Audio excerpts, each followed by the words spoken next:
Frankenfish might soon be coming to a grocery store near you. Should we be scared? And we check in on the midterm elections. Are we just constantly choosing between giant douches and turd sandwiches? Don't move. It's the Annie Duke Show.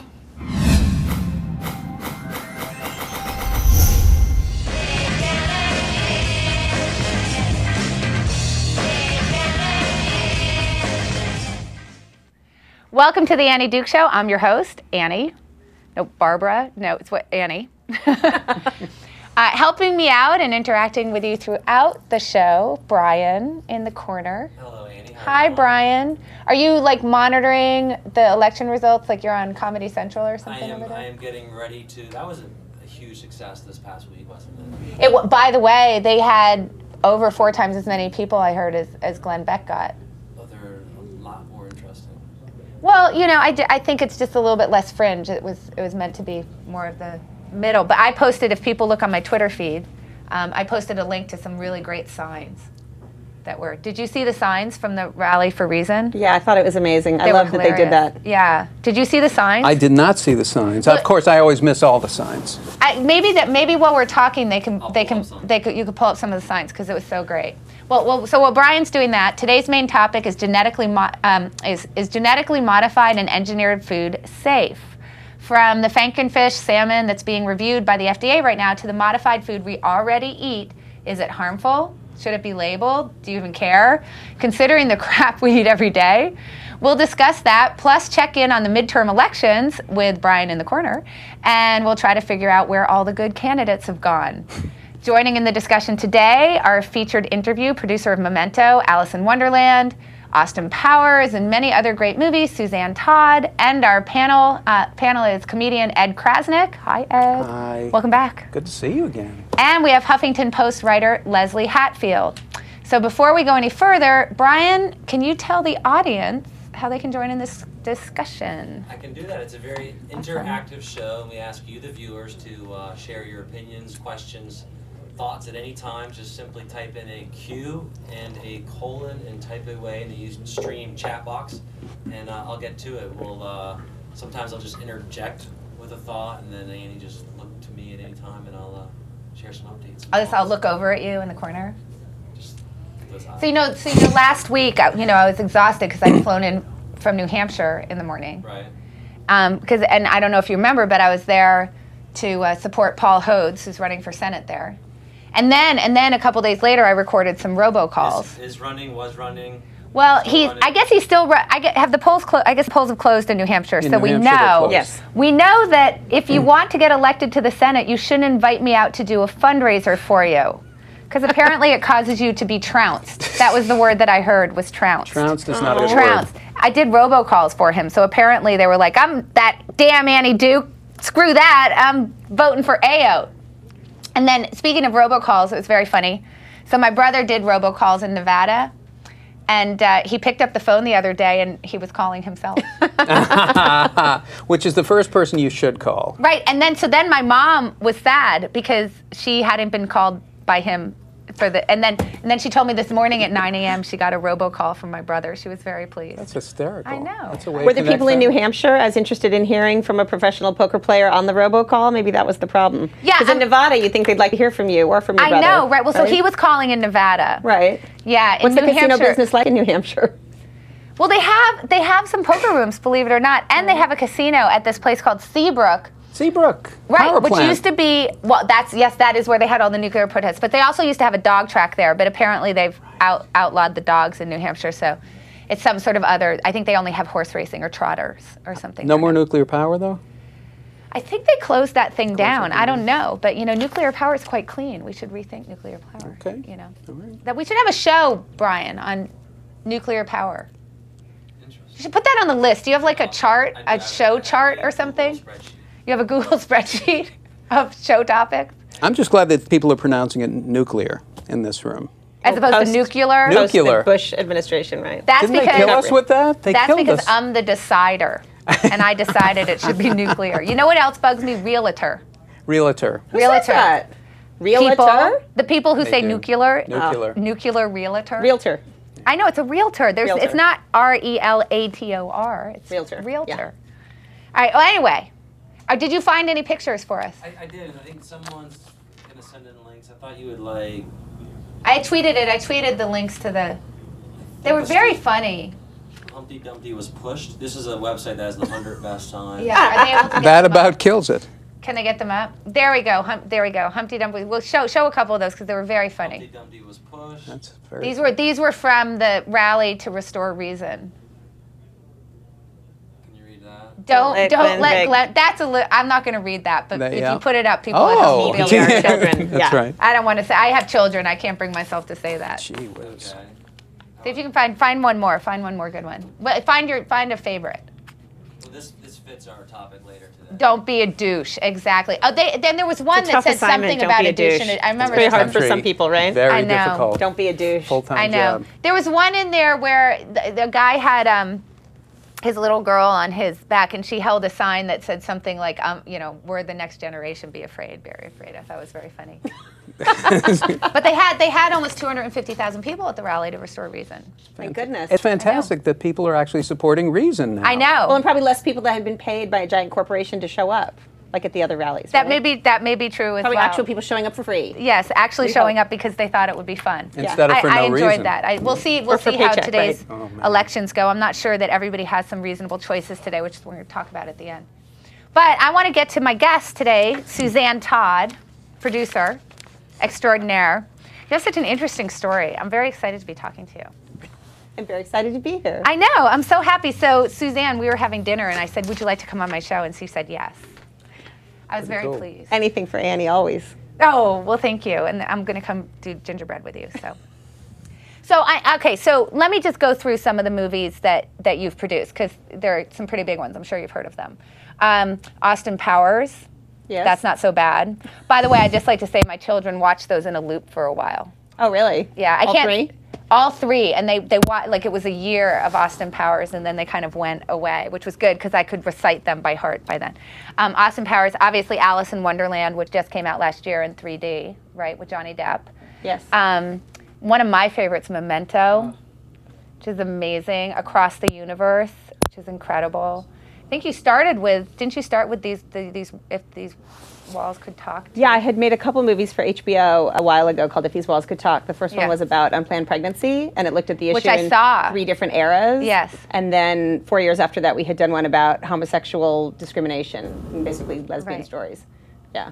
So I remember the first one because I remember the scene where Demi Moore is on her kitchen table Yeah. and she's sort of Getting bleeding an illegal from abortion, bleeding to death. Yeah. Yeah, it was really awful. It was actually really interesting that because, we made the piece and it did have a political, Yeah. point of view. We had a point of view in making it, but people really reacted to it all across the spectrum. I had some people from way the other side come to us and say, "Oh, I'm so happy you made that movie. I feel like nobody would watch your movie and ever choose to have an abortion," which was an interesting point of view and not Oh, how that's we had interesting. made our way into the piece. Yeah. But yeah, it stirred up a lot of controversy. Even while we were shooting, before anybody had seen the script, there were protests and rallies, and just the idea that we would take on the issue was offensive. And to did a you lot of think people. before you went into that you were going to be doing something controversial? No, it was one of those things, as a woman that it was interesting to me, and it was something that my friends and I would talk about, and it was something that I felt strongly about, and it was a story that I wanted to tell. And the truth is, going in on some of the movies like that, I didn't think anybody would watch it. It was one of those ones where you sort of feel like you're pulling the wool over the studio's Right. eyes, that they're going to give you the money, like you feel like you're getting away with something. I like that. Oh, I you're like going to that. give me the money, and I'm just going to get to make the movie that I Yeah. want, because it doesn't always happen that way. So the fact that it went on, at the time, I think it was the highest rated movie in the history of HBO, and we got all kinds of It got crazy a lot of awards press. and- Sissy Spacek was in it, which didn't hurt.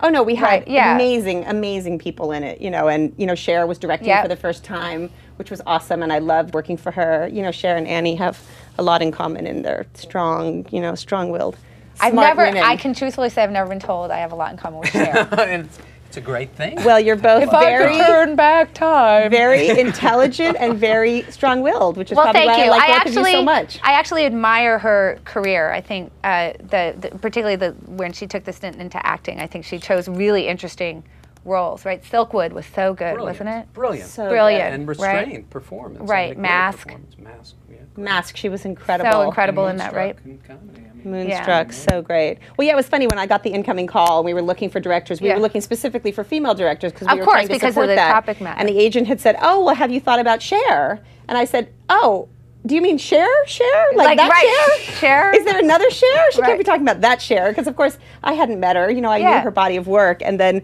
the first time I met her, it became eminently clear that she had been spending her career as an actress with Mike Nichols and, you know, with all the best Watching directors, what they just do. soaking it up. Yeah, Ah, really. so great. You know, learning from them and observing, and yeah, she just dove right into it. So it was great to work with her.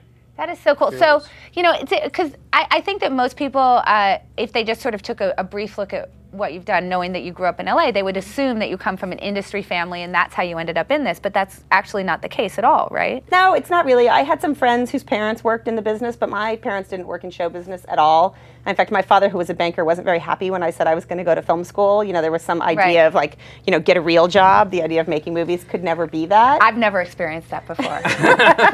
My parents were never. You've never had that? No, I've never had my parents be like, get a real job. No. Yeah, I think just from a really young age, I got really caught up in the storytelling of movies. You know, it became for me as a young kid about kind of that moment in the dark, you know, that moment Right. when something would make you laugh or something would make you cry or it would make you think about something in a way that you hadn't before. And from a very young age, it was literally all I ever wanted to do. Because a lot of people in Hollywood, you know, they'll say, oh, you know, now I'm an agent, I used to be a realtor, or, you know, now I'm a Right. studio executive, I used to do another thing. I literally never did anything else. Like always from, you know, the time I was a teenager, I just wanted to make movies. And then but the thing that I find interesting is that I think that when most people are like, I love movies, I want to be involved in movies, they're thinking, I want to act in movies or I want to direct movies. And yet, you go to USC and you're like directly into producing. Like you knew that that was the part, which seems very unusual because I think it's the same thing when kids are like, what do you want to be? They're like, I want to be a fireman. Like there's certain things that are kind of in your face that they choose, but yet you seem to have your eye on producing right away. Where did that come from?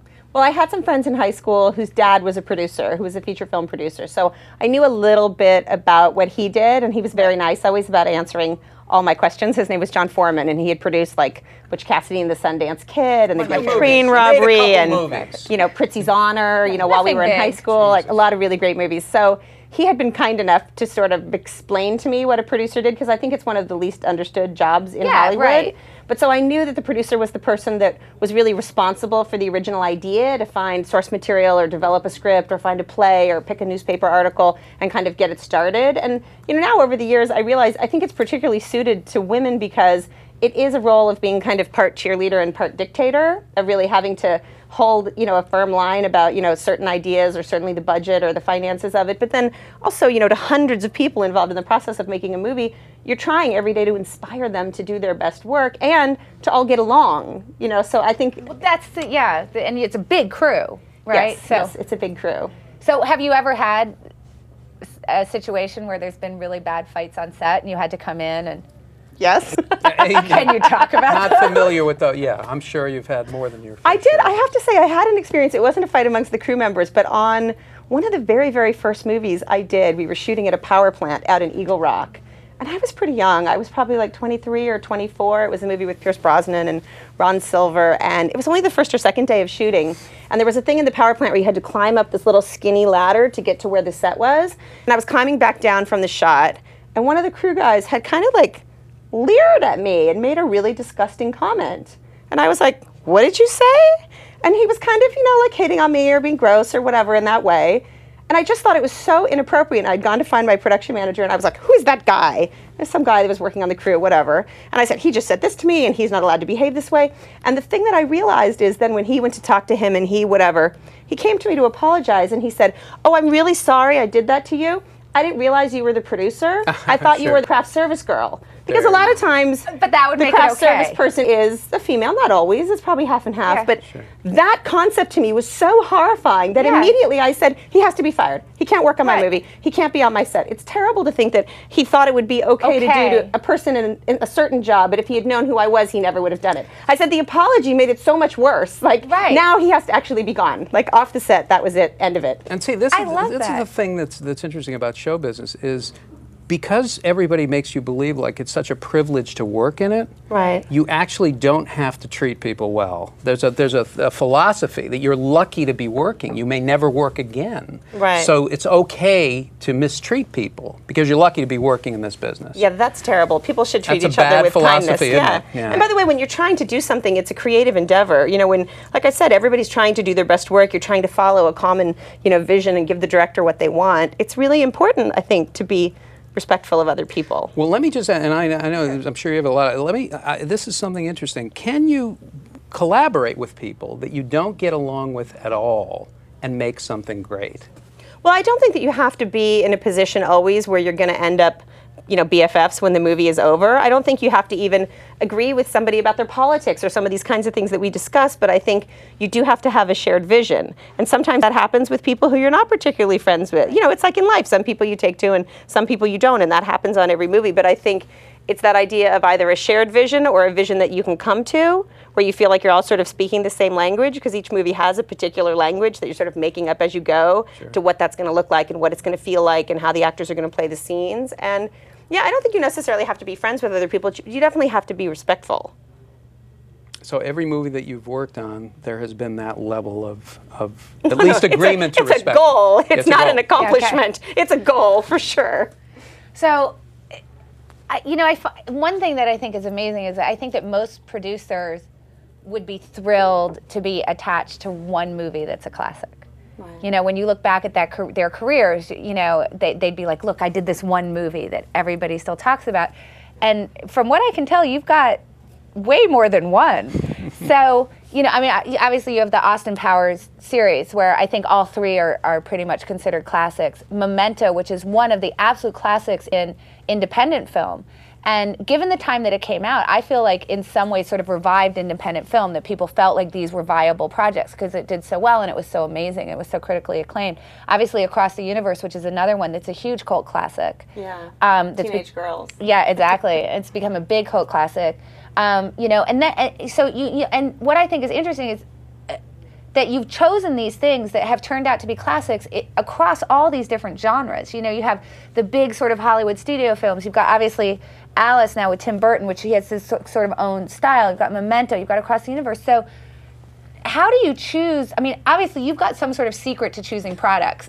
Because the projects that you choose seem to do so well. And you have a lot of hits for the amount that you've tried. What do you attribute that to? How are you choosing what you do? I think it's always about a story that's interesting to me, and it's always about a movie that I would want to go see.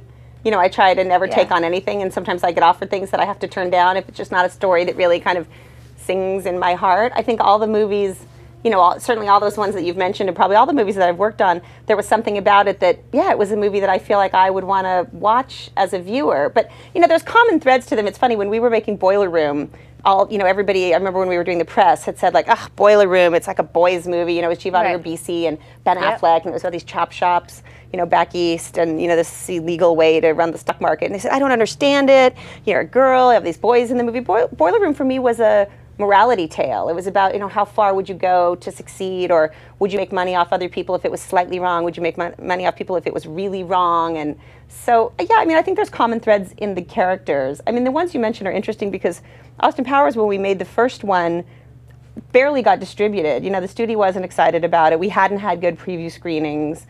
It's a thing that happens sometimes with broad comedies where you show it to an audience in previews and they don't really want to admit how much they liked it, so they sort of score it low. It's not like showing them Sophie's Choice. So they would watch Austin Powers. Because they want to seem smarter? Yeah, because, to laugh at that kind of stuff maybe isn't, highbrow. You're sitting in a theater, you become the critic at a preview. Or we had gone through a few different cuts before the one that we actually got to in the end. But I just loved Austin Powers. I remembered even when we were not like the fembot. Even when we were shopping the script, there was one guy who was the head of a studio, and he had said to me, not only am I passing on your project, but I'm telling you as your friend that you should not make this movie. It's disgusting, and you're a nice girl, and you shouldn't have the reputation of making a movie like Austin Powers. It's and I said, but I thought it was really funny. I didn't think there was anything disgusting about it at all. Here's an interesting question. If you had been a Judd Apatow type, let's say, does a studio executive ever say that to a dude? I don't know. I have never done. No, but you know what I mean? Like, I mean, I feel like that goes way back to what happened when you were 23 and this guy hit on you, and then he said, "Oh, I'm sorry, I didn't know you were the producer. I thought you were the craft service girl." And now the studio says, "You're a nice girl. You shouldn't soil your reputation this movie with is this." disgusting. As if you couldn't appreciate that movie. And I'd like to say that my, little girls who are 8 and 10, who are very nice girls, love that movie. I just want to. Great movie. I just want to say that they love those movies. So obviously this was a difficult movie to sell. So I mean, I think that looking back on it now, it's hard for anybody to imagine that if you had a script that Mike Myers was attached to at the time, that you would have had any difficulty with this. So I guess my first question is sort of, first of all, how did you hook up with Mike Myers, and what was his status in the industry at the time in terms of movies, and then how did you actually finally get it made? Mike Myers is an interesting story because I literally met him as a crazed fan. I had gone to the Oscars with a friend of mine who was presenting, and I thought he was crazy funny, and I just had followed his career, and I literally was a crazed fan, and I went up to him, I want to say backstage or one of the parties, and I was like, "Hi, you don't know me, I'm your crazed fan, like we need to be friends." And then I had met his then girlfriend, Robin, who went on to be his wife, and we just became friends, and we would hang out, and he was still living in New York. So stalking people works. It wasn't really stalking. It actually was like in a really complimentary way. I think the crazed fan thing, and also I understood fan boundaries sure stalkers think because I had been working in the industry, so it wasn't like I wasn't crossing the boundary line. But I just really thought he was funny. I never thought when we had first started to be friends that we would work together. Yeah. He was finishing a movie called I Married an Axe Murderer. I love that movie, by the way. I know it's not a well thought of movie, but I loved it. I loved his performance I love that movie. in it. Wait, who's the female star of that? Nancy Travis. Nancy Travis, right. Right. That's right. It was a very funny movie. Yeah, so he had just finished that, and then he was in development on a feature-length version of a skit he did on SNL called Coffee Talk. Coffee Talk. I that was remember based Coffee on Talk. Robin's mom. Mother, Exactly. Exactly, on Robin's mom. So they'd been developing that for a long time. Yeah, verklempt, exactly. But they couldn't get the movie made. They kept developing, and it wasn't going into production. So Mike had written this script on spec, really, just to see if he could get it out there. Then the interesting thing was, because I can't remember how many movies I had done at the time, maybe only 4 or 5, 6 in the beginning, and he had given it to his agents, and the agents had given it to a bunch of producers and then sent him out on meetings from at least a couple that I know of who said, "The script isn't good, you need to rewrite it, it's not a great movie, it's not a great idea." And he got, I think, kind of, a little downtrodden about it, and then had said to me, literally just as his friend, "Oh, my agent sent out these scripts, to kind of bigger producers than I was at the time." Right. And then I read it and loved it. I was like, "We should do this together." And then, we'd sent it to a bunch of studios, and we'd ended up making it New Line because they were willing to greenlight the movie at a certain budget point almost right away. And he'd been in such development hell on the other project, he just really wanted to get started. Right. And then the funny thing on Austin Powers is, I hired my friend who I had produced his movie in film school, but he hadn't been directing. We'd been out of film school 10 years at that point. And he directed the first Austin and all the rest of the Austins, and now all the Meet the Parents and Jennifer Schmucks. He's one of the biggest directors in Hollywood now, but Austin Powers was his first movie. Yes. Back from USC Film School, Jay Roach, right? Yes, exactly. Yeah. Wow. Suzanne, That's from one of the viewers, did you have a mentor when you got into your career? I didn't have one specific one. There were a bunch of females in the business, and some female producers in particular, who were nice to me, who would take me to lunch, who would listen to me, whine and moan sometimes. Lauren Schuler Donner, who was always great to me, and Sherry Lansing, who I don't get to see as much now. She's doing her philanthropy, but when she was working.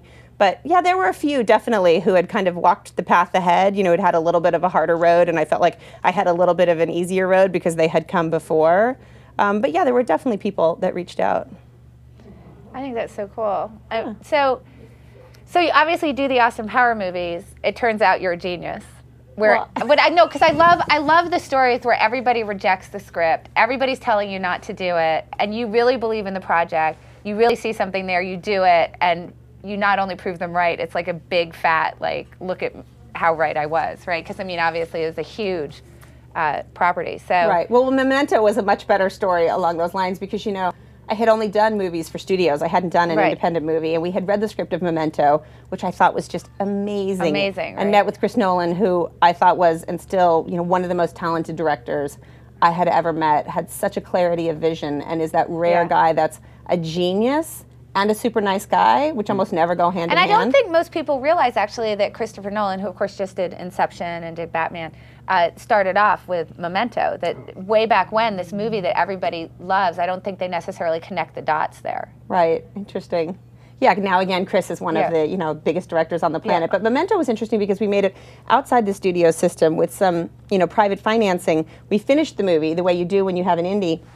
Then what you want to do is you want to create kind of a bidding war. So you have one night where you show it to all the distributors. There's like screenings all over town, and I went this way, and my sister was the other producer. She went that way, and Chris went here, and we were all going to meet at Kate Manalini and compare our bids, and we were going to say, oh, they bid $1 million, and they bid $2 million, and of course. And for people who don't live in Hollywood, I just want to say Kate Manalini, which is it's like. It used to be across from CAA. Right. But it's in the middle of everything. It's in the middle of everything. You go in there, it's just like Agent Central. It's like swarming with agents. So anyway, so we were going to meet and have our very celebratory Hollywood. It's so dinner. Hollywood. And of course, we went from screening to screening to screening of all the distributors, and nobody wanted it. Like, nobody wanted it in droves. Really? Because it's different than when you're trying to sell your script, like when we were trying to sell the script of Austin Powers. This was the movie done. Like, the movie done as it would come out in theaters. And people came out kind of scratching their heads or saying, I didn't get it. Or we had one person say, like, what were you girls thinking? Like, nobody wants to see that kind of movie. So then the company that had put up the money to make the movie decided to actually distribute it, which wasn't a business they had been in before. Bob Burney, who did such a great job. And, they managed to make a hit out of it. We got 2 Oscar nominations, which is crazy because usually, to get Oscar nominations, you're spending a lot of money on an Oscar campaign. Like you spend, millions of dollars to get 5 nominations or 6 nominations. And we got 2 for free. So it was like a fire sale because we didn't spend any money. For free. Yeah, I mean, just for doing good work. Yeah, Jodie Dorn got nominated for editing and Chris got nominated. And I mean, it and by was the way, all very exciting. I just want to say, deserved to get nominated for editing because that must have been an impossible movie to edit. Well, yeah, you can imagine. To fit those pieces together so that they made sense in terms of telling a story backwards. I don't even know, like. Most people can't tell a story forwards or backwards. Right. Yeah, so how did the script read, by the way? I'm interested because obviously it's a backward story, so you had to read it slowly and carefully. And did you have to go back and read it again and say, okay, wait a minute, and then compare in the beginning to the end? I probably read it twice all the way through before I really understood it. And we did one very nice apology note, which my sister Jennifer has framed on the wall in her office from Harvey Weinstein. Oh, he passed on it? Everybody passed on it, including Harvey, and he did write a note afterwards saying... And it seems like a Miramax kind of film, by the way. Well, we really wanted Harvey to buy it at the time the most because Harvey was the one that was the best suited and always was able to wage that awards campaign, which we thought for that kind of movie would really help the box office and get people to go see it. So we would have loved to have Harvey on the team, but it didn't work out on that one. So it's interesting because I feel like there's a lot of producers who are kind of like they're either indie producers or they're studio producers. So not only do I feel like you've crossed genres, but you sort of go back and forth between these two sort of milieus, right? So I mean, and that's pretty unusual, right? Well, these days more and more. I mean, there's so many. It's almost like the middle has fallen out in terms of the movies the studios make. It's really like the budgets have spread that they feel more comfortable with a bigger budget or with a much smaller budget, versus everybody that used to make so you're not a lot seeing of movies a lot of in like kind of that $35 million range. But now there is a lot of other, independent money that's coming in, from India, from all around the world. And a lot of the movies that are sort of those middle ground movies are getting financed outside the studio system or partially outside the studio system. We had ended up doing a couple that sort of fit into that model. The movie Prime with Meryl Streep and Uma Thurman, where it was released by a studio, but not entirely financed by a studio, and there's a lot more of that now, where it's sort of a kind of mixed bag of how it comes together. Middle. Yeah. To me, the story of Peter Bogdanovich wrote "Who the Devil Made It," which is a great book. Right. The stories of how the movies get made, from day one to when they actually go out, is often more fascinating than the actual movie itself, because it's a miracle that anything gets made. How does it get made? So I mean, like you take a movie like Memento. From day one, you get interested in that movie. How much time are we talking about until it's released, done, we're on the road, we're getting Oscar nominations? I mean, how much, well, let me put it this way. What has been the longest amount of time that you've ever had since you've started a project, gotten interested in it, to actually seeing it made? Oh, well, there are still those in progress, right? There are still some that are going to go 5 or 10 years after we started them. I mean, that happens. And that's even with your track record. Well, yes, and I think that's a real misnomer in Hollywood. That's a misconception, is that, people think that if you're me or anybody that's achieved like a level of success that you actually get to pick or you get to say. And I can tell you, it's not true for me. it's not true for the biggest movie stars. It's not even necessarily true for the biggest directors. There are a lot of things, as you said, that really have to line up to get the movie greenlit and get it made and get it into production. It is almost like a miracle every time. Yeah, it's a fascinating Even thing. if it's a bad movie, it's still a miracle. Well, the bad that it gets movies, made. that's the other thing people don't realize is you work just as hard on the bad movies. And in the moment... But you don't know they're going to be bad. Yes, well, you hope. You hope. You hope. Let me ask you just 2 questions to close out, and then we have to get to our discussion. We have someone waiting on Skype. Question number 1 is, and this is sort of in some ways a personal question for me. I obviously work in an industry where women are rare, treated differently.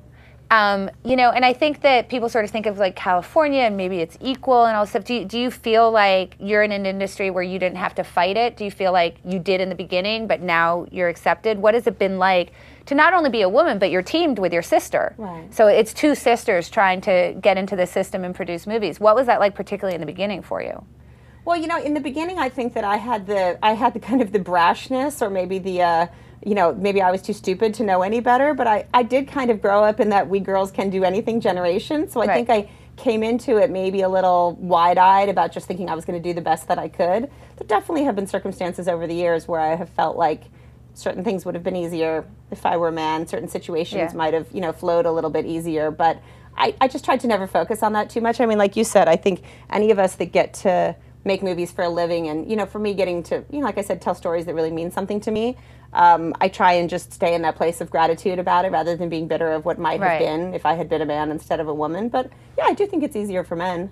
You'd have made 3 more Austin Powers. The last question I have, and I like to ask this for people who are particularly in media because of, where we are right now.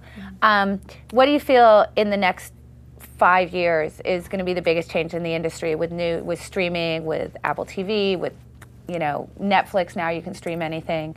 How do you feel, particularly as a producer who's trying to monetize movies, is going to be the biggest change over the 5 years? And what do you think your biggest challenge is as a producer, given the landscape?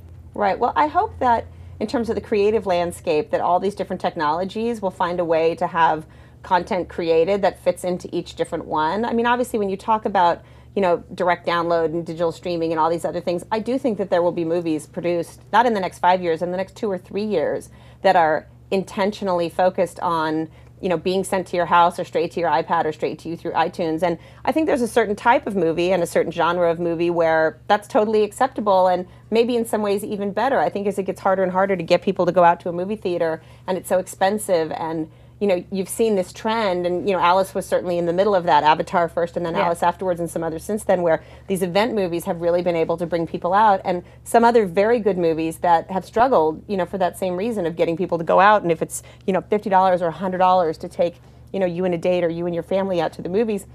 I'm hoping that, paralleled with these new technologies will be people understanding that they can create different types of content that can still be entertaining for all these different ways to deliver the message, but things are definitely changing. Yeah. But never will there be, like you were saying, what got you into it at the beginning is sitting alone, sitting in the dark and being taken to this world. There will never be a substitute for that. Well, yes, and I had the benefit of that because that was the only way to do it then. Yeah. When I tell my kids now, that after you see like, a movie, what? you couldn't just watch it on the DVD in the car ride home, or they all have watch it now on Netflix or all that. The idea that you had to wait, a long time for it to come out on a tape, how it was when I was little. Yes. It seems crazy to them. Like when my grandma tells me she didn't have a phone when she was little, that's how it seems to my kids, that they didn't have like iPods and Netflix. Yeah, and I mean, DVD. I have my children don't even watch TV; they watch their computer. So. Somebody was just telling me a statistic on the majority of the CW shows, and definitely on Gossip Girl, that the viewership that's watching it not on a television is like 2 to 1 or 3 to 1. Yeah, it's pretty crazy really in high the numbers. new generation. But Exactly. if you take a child to see sing-along Sound of Music, and they sit in the big theater in the El Capitan, their eyes, they're just like, what is this? Yeah, well, the organ at the El Capitan. Well, so gets that's every time. that's So what beautiful. Alice did, right? It was an event. 3D, the whole thing. So I think you have to go that way. So from one technology to another, we're going to talk about what's happening in food technology now. Because we like to challenge our guests who come in and they're movie producers and things like that, right, Brian? Yeah. And challenge them. So joining us now, obviously we have Ed, Leslie Hatfield from the Huffington Post. I'm so happy that you could join us. Hi. For anybody who's interested, you can go look on the Huffington Post and see some great articles that you've written about this very topic, which is why we have you here. Brian, can you frame the discussion for our viewers? I can do that, Andy. Nice segue, by the way. You're Thank all about you. This. You like the transition. I like the. I do. I like the love it. You segues. think about I it. like to make the segues, and not the kind that you fall off of. By the way. Ooh, ouch. Ooh. Okay, here we go. First, I'll note that opinions of genetically modified or genetically modified, known as GM foods, are all across the board. In 2008, the Royal Society of Medicine published a report essentially saying we've been eating GM foods for 15 years with no ill effects. Some environmental agencies, however, note that food allergies over the past 15 years have been on the rise, which may be directly related to GM foods. Also, the effects of GM foods on the environment in general, especially on organisms that feed and interact with GM crops, cannot be measured yet. Bottom line, seems like we need more time to get a handle on if GM foods are safe and what long-term effects, if any, there may be from them. So we're gonna thank you, Brian. We're gonna talk about two things in particular. We're gonna talk about the salmon, which people are talking about. They're calling it frankenfish. We have a clip. We thought it might have been one of Suzanne's next great movies. Right. Let's see. Let's see that. Frankenfish is a great idea. Time for the clip? Let's show the I clip. think we have the clip here. Yeah. I need you to run down to Otley. What for? Well, they pulled what was left of a body out of the swamp down there. It's chewed up real bad. Something ain't right. We're here to investigate the death of your husband, John Crankton. There's been a curse put on this place like none I've ever seen. I'm getting out of here, and once I'm gone, there won't be nothing to keep that evil thing away. That is not a shark. So you're saying there's a swamp monster out here killing people? Look at the size of the scale. There's no thrill to compare with hunting something that can hunt you back. If we don't bother it, it won't bother us. Excuse me? I want to go home. We're gonna have to kill it. Let's go, boys. We ain't getting out of here alive. It can breathe out of the water? How can it do that?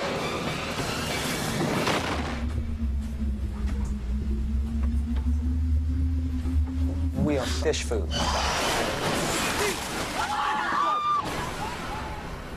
There's another one. So That would have been one I said I have nothing to contribute. that would have one you had nothing to contribute. I like it. I don't know how to make frankenfish entertaining to the masses. I don't know how to cook it either. So just so that people know a little bit of something about frankenfish, and we're going to be talking about two things. We're going to be talking about genetically modified, corn, soybeans, what people know about from Monsanto, which has been kind of an older story, and then genetically modified salmon. So what they've done is apparently salmon aren't big enough. So they've decided we need to make our salmon bigger. Mm-hmm. So they've got a salmon, and they take a growth gene from the Pacific Chinook salmon, which is one of our bigger salmon. They stick that in it. And then they take what's called the AFP gene from the ocean pout, which is some sort of eel. And the reason why they do that is because salmon don't grow for half the year, which obviously makes them smaller. But the the AFP gene allows the growth, whatever the growth gene is, to stay on all year so that they can grow during the winter, which makes these salmon quite large. So they say, don't worry, we're going to make them all sterile. And I say, I saw Jurassic Park. Exactly. I'm familiar with that idea. Life will find a way. I don't believe it for a second. So this week, actually, Leslie, there was something that came out about the FDA saying that they were saying that you cannot farm these in ocean farms. So there are these ocean farms that are set up that are sort of netted off, and they're saying we won't even allow these into our oceans. Can you tell us a little bit about what the concerns are there? Well, I think, when we talk about farmed fish, that there have been a lot of instances of fish escaping into the open ocean. To the detriment of natural fish. Spreading disease, competing for food, attacking other fish, that sort of thing. So that would be the issue. And also, if in case that they weren't sterile, if they were going to make... Yeah.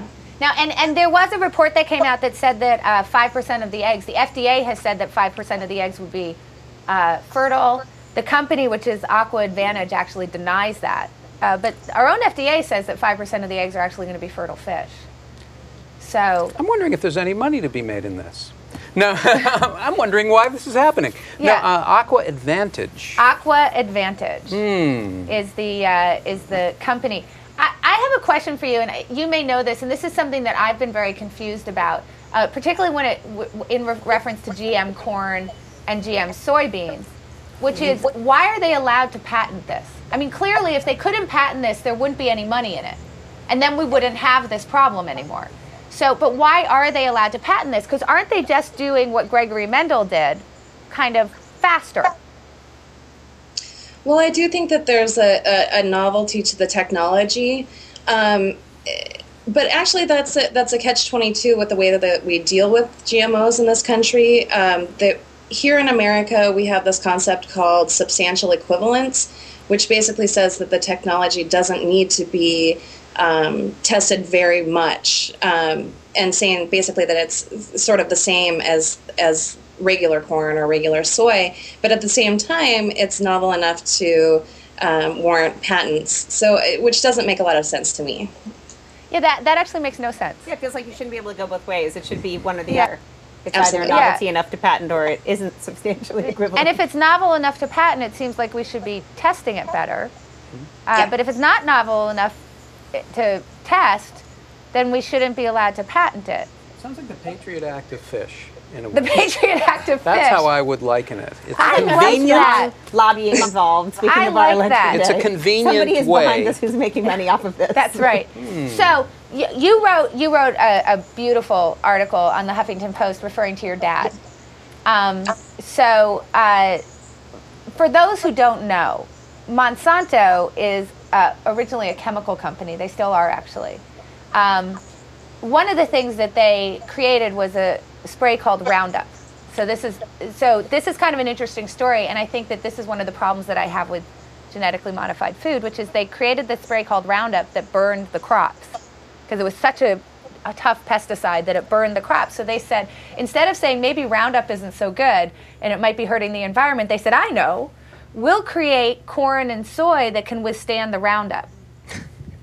I know, right? Doesn't that seem a little strange? But Monsanto originally made another chemical, which I'd love you to tell people, because I don't think people realize the connection between these two things. Sure, Monsanto was the company that originally created Agent Orange. So that was sort of the first really freaky thing that I mean maybe not the first, but definitely something that made me distrust Monsanto. Oh, just a little. A little bit. You have your resume and your certain things you're proud of, and then you have Agent Orange at the bottom. Right. We have a viewer that's watching that did their college final paper on Monsanto. Oh, that's interesting. Titled "Capitalism at Its Best," and she says that she entirely changed her eating habits after. I assume that she's only eating genetically modified food now. after writing the paper. So let me ask you something. If you knew that something you were buying on the grocery shelf that you were supposed to ingest was made by the same company that created Agent Orange, would that make you feel comfortable?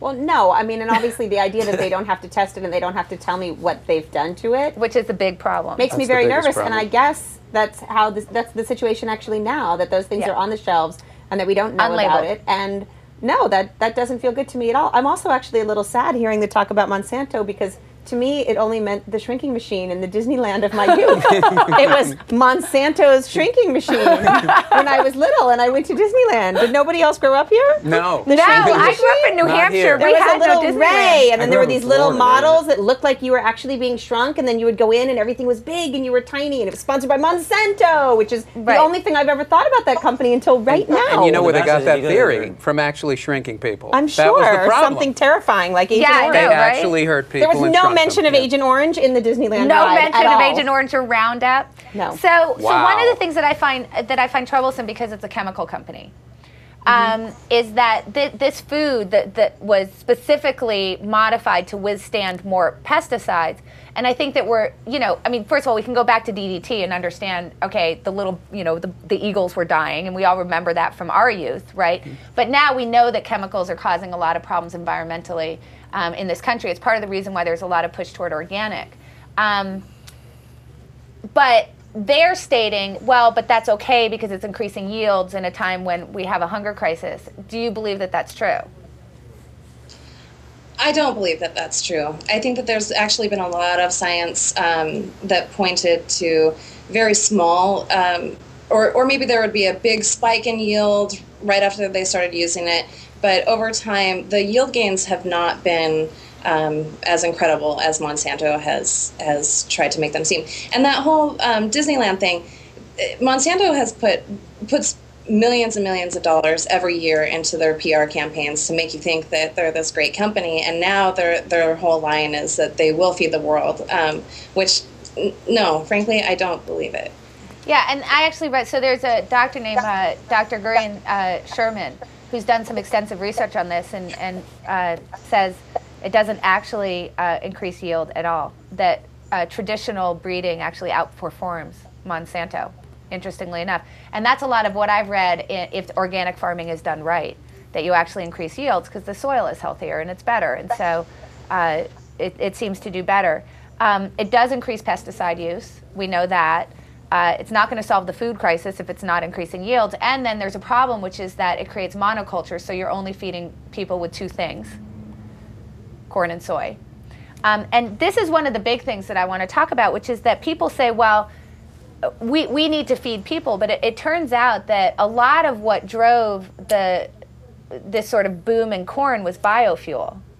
And now they're kind of doubling back and saying, oh no, we're really using it to feed people, but the majority of the corn that gets produced actually isn't used to feed people, right? Right, yeah, actually GMO corn is not supposed to go into the food supply. It's mostly used for animal feed, for feedlot cows and chickens, and probably a small amount of it goes into biofuels and maybe into high fructose corn syrup and processed foods. Right, so wait, if it's going to cows and chickens, isn't it going into the food supply? Of course, and it's not labeled. Right. Not only that, but I just read that 60 to 70% of processed foods now have GM ingredients in them. I mean, it breeds. They go around to the other farms, and then Monsanto goes in with people in black suits and says, now you have to pay us because our crops bred with yours, even though it was no fault of your own. I don't know if you know that. Does anybody have something to say? Yeah, from a couple things. With respect to the FDA, do you think they have the end user in mind or the big business feeding? I think there's a lot of things. I mean, I'd be interested to hear your everybody's take on it, so we can go in turns. I think that the FDA has shown itself repeatedly to have big business in mind and not the end user. I think the greatest shining example of that is the fact that when we were growing up, we had the 4 food groups, 2 of which were meat, which seemed quite odd. So, I mean, if you think about it, we had dairy, which is meat, and we had meat, which is meat. So half the food pyramid was go eat cows, which seems strange, and we know now is unhealthy given what the food pyramid is, but that's not information that they didn't have at the time, and it took a very long time for them to change it because Tyson and Cargill and so on and so forth were really driving a lot of what the food pyramid looked like, and even now it's not right. So we know that, I feel like there's a big issue there when you look at what's happening in the EU and they're saying, no, you have to label GM foods. We're not going to allow America to export foods to us anymore because you won't label them. I think that tells us that there's a problem with our own FDA. Yeah, big business for sure. Absolutely big business. Any lobbying going on there? Lobbying going it's on just there. They should live in a lobby, these people. They shouldn't even be allowed to go home. There's a philosophy behind all of this stuff that's sort of a planned obsolescence philosophy. There's a book called Cradle to Cradle, and it's about creating things so that they will renew as opposed to die at a certain point. And the philosophy of all of these of this type of company is let's take the Roundup and not look at that, but let's figure out a way around the Roundup. And it really is a philosophy of life. It's a philosophy of thinking, and it comes out, unfortunately, in things like our food and our environment. And I think that one of the things, it's an interesting thing because for me, a lot of the issues with GMO is not so much whether it's unhealthy for you, although I'm sure that it's changing the nutritional profile in some way. I'm not particularly worried about giving me cancer or something. It's more about sort of what all these ancillary effects are in terms of what happens with the food supply. So you think about the salmon, if that gets out into the ocean, this is going to be a huge resource hog. It's humongous and it doesn't stop growing. The other salmon will never be able to compete with that. And so then you end up with one salmon and you're done.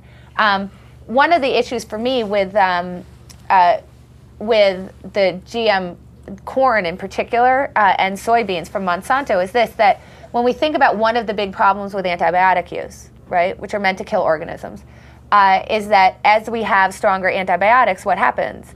We need stronger antibiotics because we create antibiotic-resistant bacteria, and we keep doing that, cycling over and over again until now we have some bugs now that antibiotics don't seem to really help. You know, there's a lot of very virulent forms of strep, for example, staph infections rather, which you're just screwed because there's no antibiotic that's going to cure the staph infection. Mm-hmm. So one of the issues with what Monsanto is doing is, what are we doing with our weeds now, Leslie? Well, yeah, they call it a chemical treadmill, that farmers need to use more and more pesticides once they're using things like glyphosate, which is the biggest, that's the main ingredient in Roundup, right? And then you have those pesticides running off into water, creating, and fertilizers too in the dead zone in the Gulf of Mexico. There are tons of problems, and also the monoculture issue that you brought up earlier, and contaminating other kinds of crops. You know, if GM corn gets all over the place, then what happens to the other breeds of corn? You know, right. Well, they're gone, right? That's the end of that. Right. So why should people care? I mean, I guess just for people who aren't up on the topic, why should people care if we're creating monocultures? Whether it be salmon or soybeans or corn, why should anybody care? Well, it's not a healthy way. It's not a healthy environment if we don't have biodiversity. A healthy ecosystem is biodiverse. Monocrops require a great deal of pesticides and herbicides and that sort of thing. And in the end, it's just totally unnatural to have monocrops in that way. Aside from the fact, and one of the reasons I understand that it's difficult to create pest resistance, it's difficult to have disease-resistant organisms in a monoculture, is that part of what makes us disease-resistant and pest-resistant is that two different gene pools can come together, and then you have interesting things happen with that actually will create the ability for one thing to survive better than the other, which is going to have to do with what the diseases are there right now. And if I'm more resistant than you are, then we're all good, and we interbreed, and we're good, and our offspring live. If you've only got one thing, you can't actually ever adapt. Well, that's the other thing that's interesting. Having kids now is that people are trying to, you're using hand sanitizer every 4 seconds. Yes. Instead of having the kids' natural antibodies be able to fight off infection, you're trying to shortcut it by not talking to people or shaking their hands. I mean, It just really is what parents are doing now. It's like, we don't want you to ever get sick. Right, but then kids end up ingesting the stuff off their hands, which is even worse for them than if they had the germ. Yeah, and so actually, eating the hand sanitizer. Exactly. Right. There's an interesting study, I can't remember who did it, that showed that children whose parents are more germ phobic are more likely to have allergies. And the reason why is that allergies are connected to your immune system.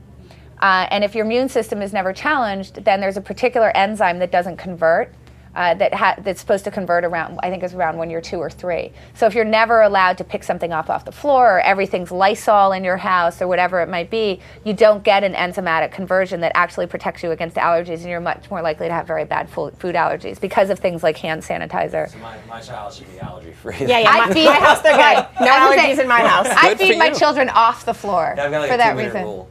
We had a 2-minute rule, not a 5-second. He had hand, foot, and mouth at like 1.5 in daycare. Lots of germs, exactly. He's stronger now. He's stronger. See? And he'll be fine. And actually it protects you against things like strep and ear infections, whatnot. So what do we do? I'd be curious to ask, like, what can we actually do? It feels so kind of that's a question that I overwhelming. have is, so the FDA isn't going to label it for us, and that's a huge issue that I have, because let's just say that we want to say, well, we're a capitalist country and people should be able to have free business. I don't think in this particular case because it causes societal harm, but whatever. But let's pretend we're completely libertarian about things, right? And that we think Monsanto should be able to do its business, and if they can sell this crap to the U.S. consumer, they should be able to do that. The FDA, in a lot of sense, is blocking us from making a choice, though. Because when I go into the store and I look at a product, it's not like there's a big sign on it that says, hey, this is genetically modified.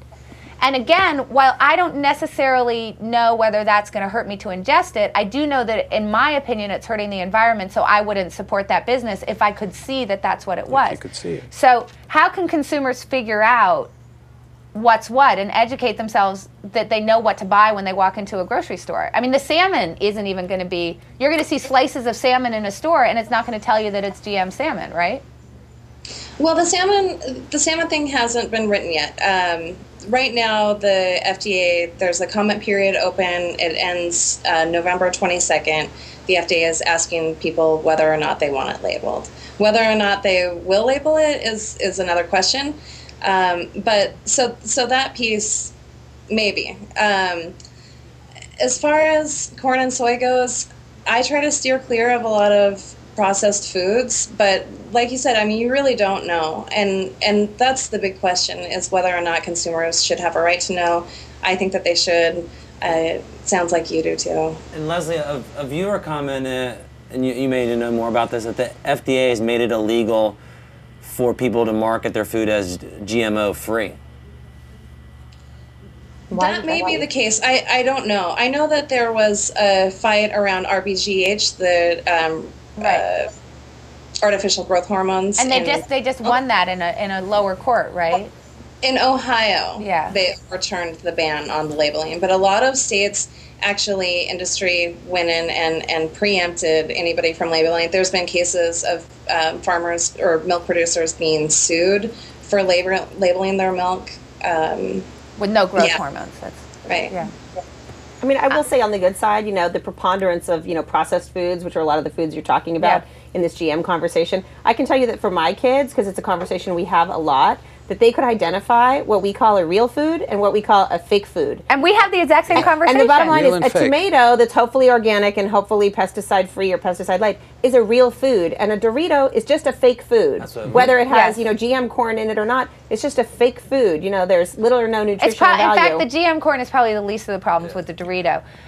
We do the same thing, and I actually take my children to farmers markets, and we talk to the farmers and ask them how they produce their food, so they're getting some sense of what the food chain looks like. So the case in Ohio, they said that there is enough of a difference between RGBH milk and that you have to be able to label it, because it has to do with whether you can show that things are alike.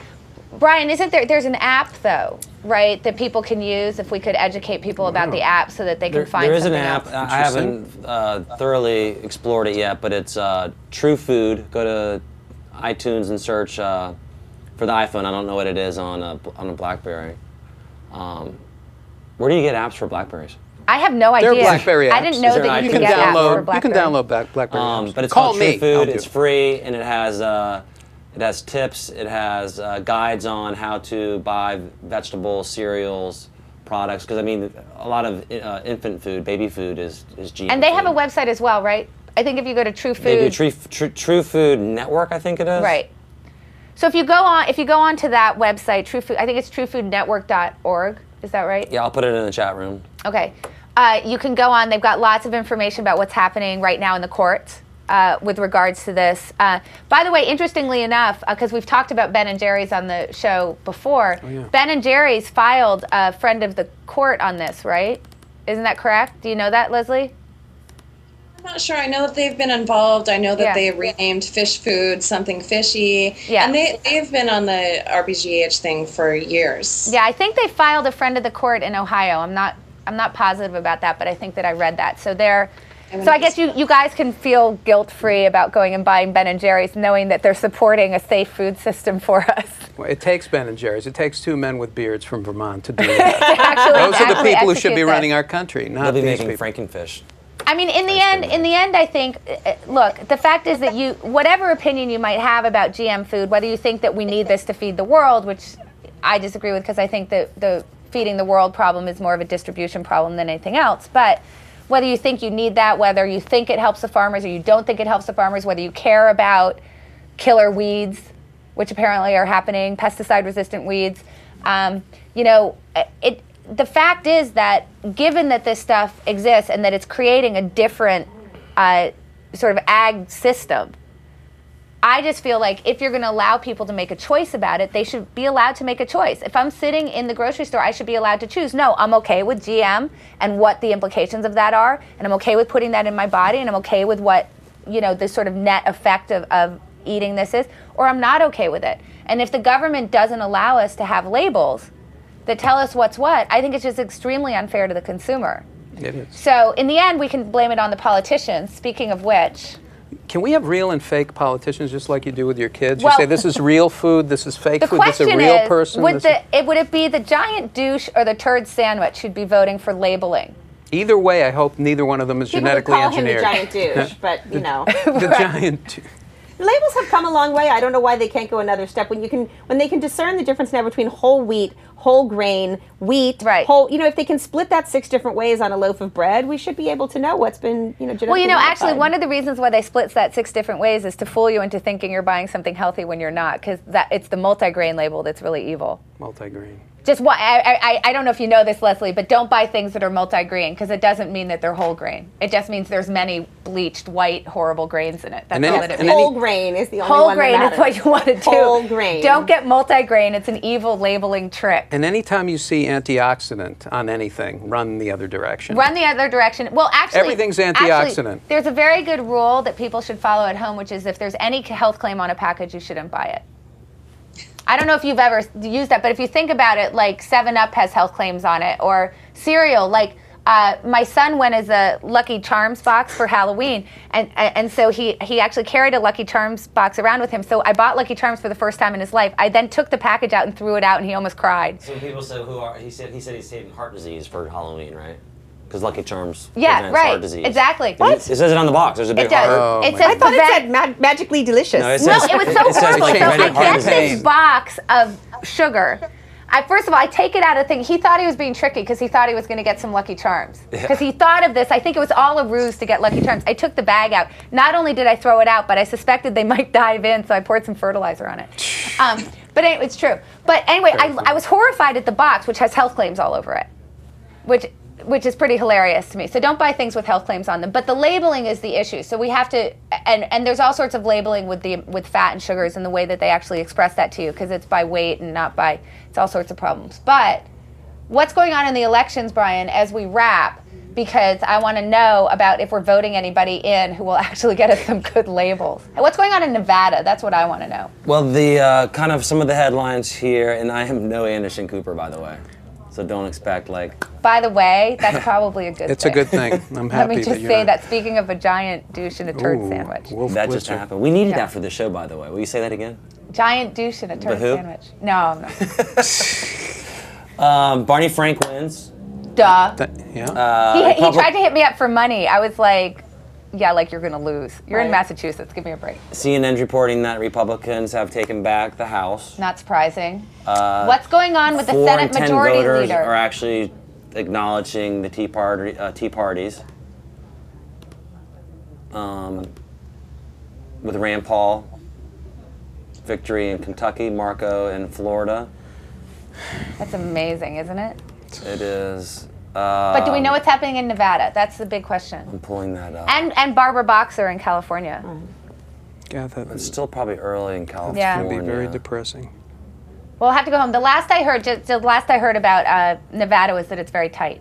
This is between Sharon Angle and Harry Reid. And what about Alaska? They said it's going to be like a 3-week recount, right? That it was so close. Yeah, and it's so far west. Because they're writing in Murkowski. How many Yeah. people spell that wrong, right? Yeah, right, exactly. Does it count if they spell it wrong? It If they get some shouldn't. If you version can't of spell, do Murkowski? you get to vote? That's the Right. question, right? And I guess we won't know what's GMO. happening with In Barbara Nevada, Boxer. I'm getting 0% reporting so far. Oh, that's interesting. Well, they haven't closed yet, but Yeah. But look, our based viewer, on- TV Guy, is saying there's no news from Nevada yet, and Christine O'Donnell lost. So thank you, TV Guy. There you go. Excellent. Well, I know Christine O'Donnell lost. Which Her witchcraft spells didn't help her win. Witchcraft. Well, thank you so much for joining us, Leslie. We really appreciate it. If people want to find your articles, they can go to Huffington Post. Anywhere else we should send them to look for you? Yeah, I run a blog called Ecocentric. It's at ecocentricblog.org. And I just Thanks dropped for that having in the me. chat box. Oh, and Brian dropped that into the chat box for the people who are watching in the chat box. So thank you so much for joining us. I hope we'll have you when we're talking about these issues again in the future, and you'll join us again. We really Thanks for appreciate having it. Ed, as always. Pleasure to see you. Love the desk. You love, yeah, because the last time you were here, it was magenta. Yeah, looked It was like janky. So we toned it was a down. little root polish. It was a little crazy. Yeah. And Suzanne, thank you so much for coming by. I wish that I could have had about 2 hours to talk to you about the movie business, and they were putting a sign up saying, you have to wrap, you have to wrap, you have to wrap, but I wanted to keep talking to you. Thank you I for had more having me. questions. See, look, I had all these questions. Well, we'll have dinner again and talk. I appreciate it. Now, next week, we don't know who our guest is yet. Big secret. It's a big secret. You're keeping it a secret I'm from keeping me, it a that's all. secret. We will announce it on Thursday. So Maybe next Friday. week on the Annie Duke Show, Annie will come in totally unprepared for her interview, and we'll see how she wings it. All on the Annie Duke Show next week. See you then.